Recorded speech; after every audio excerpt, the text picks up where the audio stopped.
Are we filming? Chase here with Duel of Champions, and I'm here with a very special guest. Do you want to go ahead and introduce yourself? Okay, I'm Erwan Breton, creative director of the Might&Magic brand for Ubisoft. Well, thank you very much for being here with us. How long have you been with the Might&Magic franchise? As some of you may know, the Might&Magic franchise was acquired from 3DO by Ubisoft in 2003, and basically I've been involved with the brand since then. So, 10 years now. Very cool.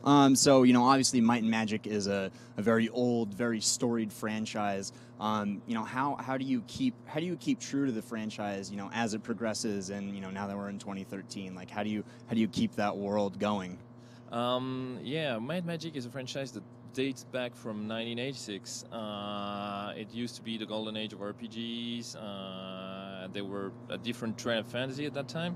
When we got the IP, the first task we were given was to recreate a new setting that would be like a common point between all the Might&Magic games that we would develop as Ubisoft or we would publish.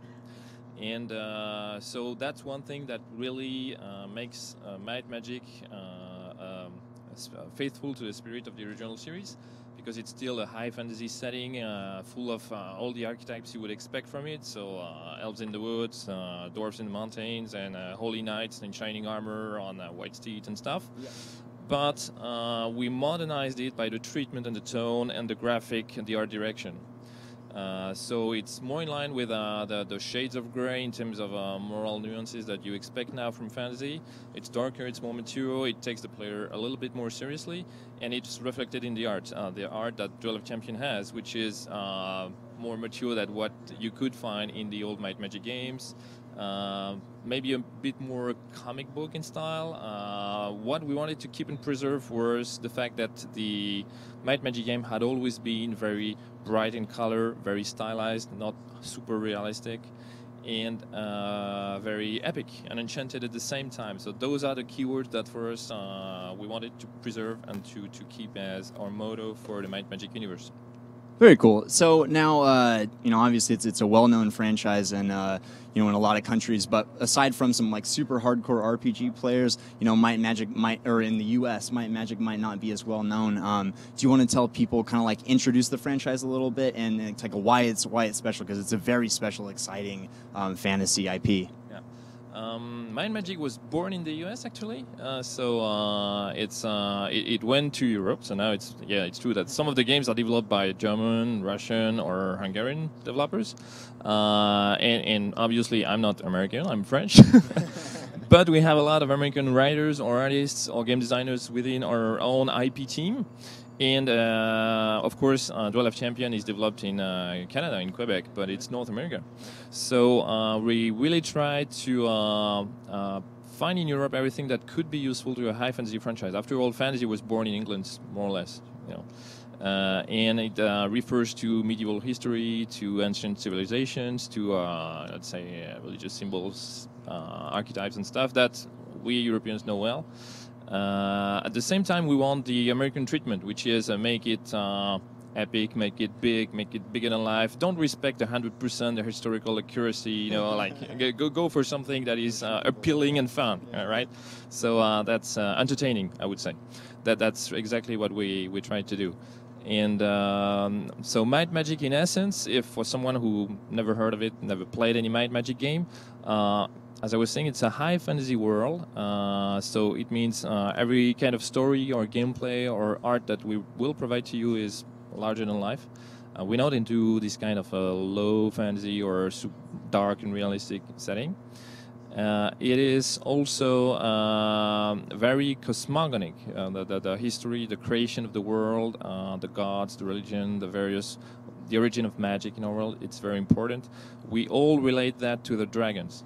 That may sound cliche for fantasy, dragons, oh my god, yeah, right, dragons original. Awesome, but but dragons in our world are slightly different than dragons in many fantasy franchises, in which they are basically big lizards that can fly and breathe fire. But our dragons are really gods and manifestations of the primordial forces of the universe.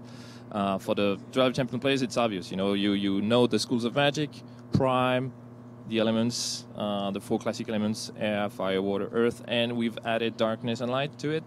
So these are the dragon gods. They are manifestations of that. So it's symbolic in that the element is not just a fireball, but it's also fire. It's the fire that burns within you. So it's passion. Could be rage. Could be lust. Like could be desire. Exactly. Right, yeah. So there's a lot of depth in the universe, but the surface is very approachable because it refers to a lot of things that all the players have in common. You know, as I was saying, elves live in the forest, have big ears. That's okay. Yeah. But if you go deeper, you realize that the elves from Might&Magic are not the elves from Tolkien, not the elves from Warcraft. Yeah. There are specific elves with a specific culture, specific abilities, etc. It's even more true for some creatures like the vampire. So I won't explain it. I would go into too much details. But vampires in Ashen are not at all the vampire you would expect if you know them from Bela Lugosi in the classic Hammer movies, or Twilight, or Interview with a Vampire. So, so my last question for you then is, right now is a very exciting time for Might&Magic. It's been out for a long time, and now the IP is sort of branching out into, not just the traditional RPG style, but you have like Clash of Heroes, which is one of my favorite like Might&Magic games. I know some people would like hang me for saying that, but then there's Duel Champions 2, the card game that we're here for. How do you balance taking those old school games like Legacy that's coming out and Heroes Online, while also still expanding the universe to sort of like new and exciting, like I don't want to use the word casual, but more casual than that. This is balanced to find, but I think we're quite good at doing it.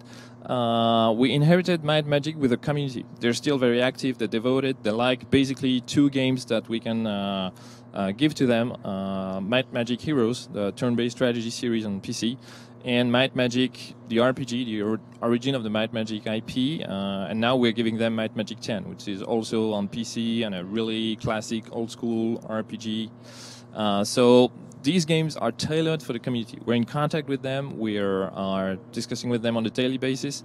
We're really listening to everything their wishes, but also their complaints about the past game we've published, And we are always trying to do better and to really go into that direction and to keep them excited and, let's say, pleased by the IP they've been loving for 20 years, some of them. At the same time, by redesigning the universe, the World of Ashen, we allowed ourselves to say, now our IP is not just 2 games or gameplay mechanics, but it's a setting. It's a set of values, or as I was saying, symbols and stuff.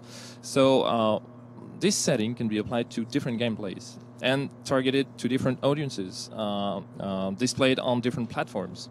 For Clash of Heroes, for instance, we wanted to target an audience that had consoles. So the game is playable on DS, it's playable on PSN, XBLA, it's playable on PC too, but now it's on iOS. So this is a game that is really an experience that we can share with more people. And it still retains the qualities that we find in Might&Magic games, the universe that is epic, enchanted, etc. But also the fact that the gameplay is fine-tuned and very addictive. And you play at your own pace. All our games are turn-based or slow-paced, tactical. They let you think before you act. Exactly. So this is important, and these are values that Clash of Heroes has, and of course Duel of Champions has them too. And this time we target more competitive players. Most of the Might&Magic games were really more about single-player experience. This one is really for let become number 1. Yeah. Cool. Well, thank you so much for being here. Like it's really cool to talk to you. And I will say that I've heard from several people here who have come up and said, I love what you guys are doing with Might&Magic. Like you're totally bringing the franchise to a whole new level. So your efforts are definitely being recognized. So thank you very much again.